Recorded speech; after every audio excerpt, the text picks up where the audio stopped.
Ladies and gentlemen, boys and girls, Sir Spam 28 here with a new series, first episode. This is going to be called Mastery Matches, where I go through matches that I earned the Mastery Badge on a tank on.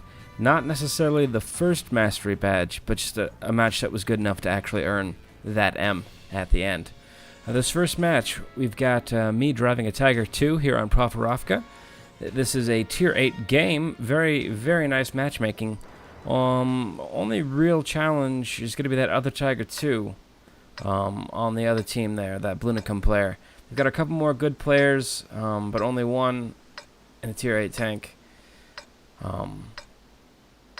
So yeah, should be good.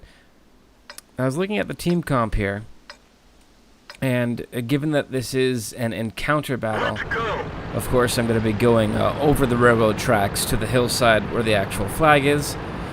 The general rule with encounter maps is that you want to be going to the side of the map that actually has the cap zone.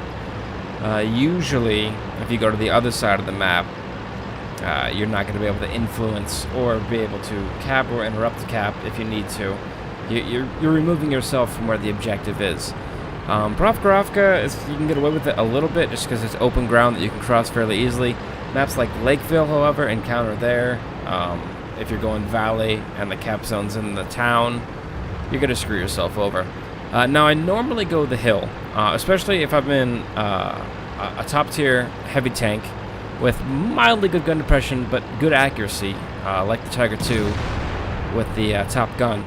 But I was taking a look at the team, looking at what was going actually towards the town, and like, this T-34 is going to need to back up. He's got a really good gun, only fires like 3 times a minute. He's going to get eaten alive if I'm not there with him. What I do is tell the folks behind me, by pinging the minimap, that they should be heading up onto the hill, and we'll take care of the valley. Now, the tank destroyer to my left there goes for immediately into the cap circle, do the quick cap type thing. I don't really like that. I want to see how it develops. So I'm going to go ahead and skirt the edge of the cap circle, just to not let the enemies know that I'm in there.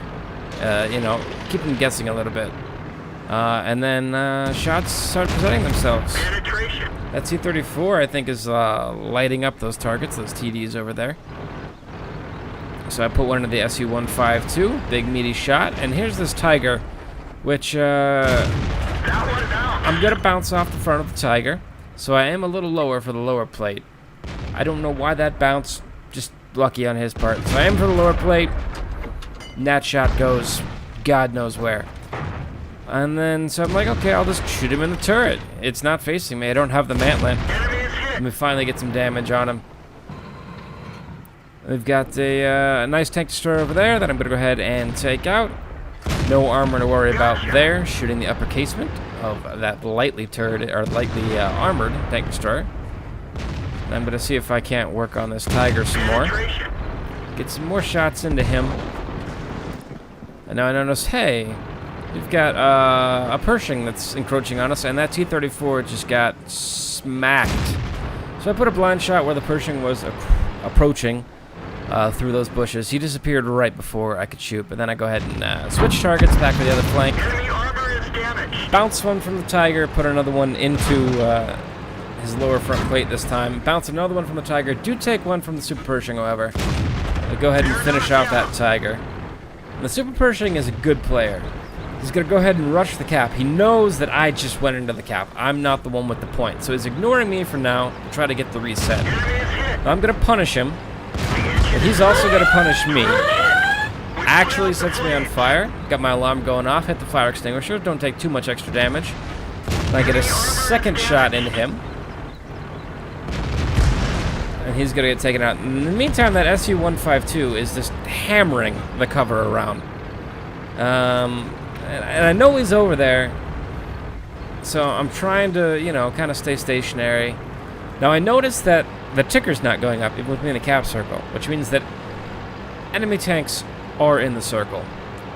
So I'm going to go ahead and back out of the circle, regroup with my team, and take a different approach with more cover in between me and them on the other side of the circle. I don't want to rush straight across in the line of fire of that SU-152 and taking frontal shots from all these guys. So I go ahead and plow forward here. Now I make a little bit of a mistake there by plowing through that cover and stopping to take the shot. I get the shot off, but that means I do get shot by the SU-152. Fortunately for me, just takes out the tracks. Doesn't do any damage to the hull whatsoever. So I get the tracks repaired, and I take some cover behind this building. And now I'm just going to be kind of playing peekaboo with these guys, trying to take shots through the bushes, through the trees. And we're getting some successful damage down. Keeping the reset counter going. And just keeping pressure on these guys, making it so they can't bull rush us. Now, if you notice on the other flank, the other side of the map, the other Tiger II is doing very well, and we are losing horribly.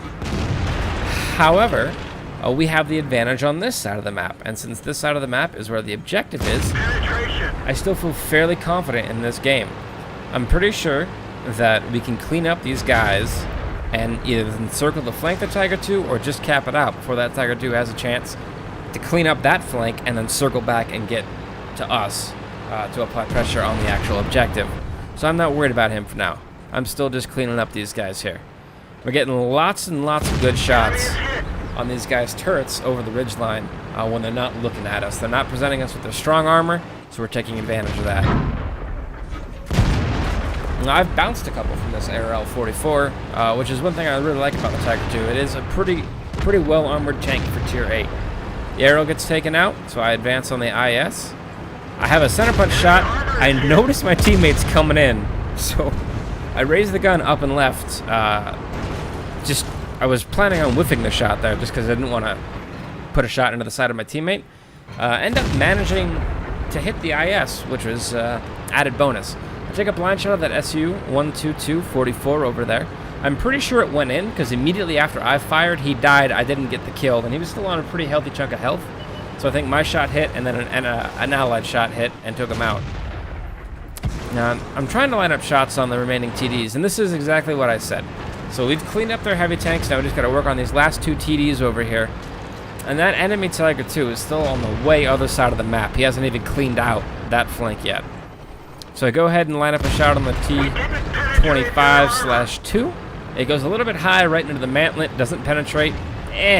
Reload, line up another shot. Oh, he's dead before I can get to him. And at this point, look at that. We've cleaned up everything except that enemy Tiger II, that Blunicum. And while he did really well on the other side of the map, he is never making it back in time. So here we have our post-game stats. As you can see, this was the Mastery Badge. This was not my first Mastery Badge on the Tiger II. If you go ahead and look at the graphs here, I was top on experience and on damage dealt, which is, a good feeling. A good feeling to really, when you're top tier like that in a tier 8 game, you want to carry.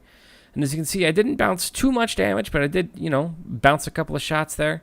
And we put in a lot of shots. Some of our blind shots hit, bumped that damage up a little bit. And that was the Mastery Badge on my Tiger II.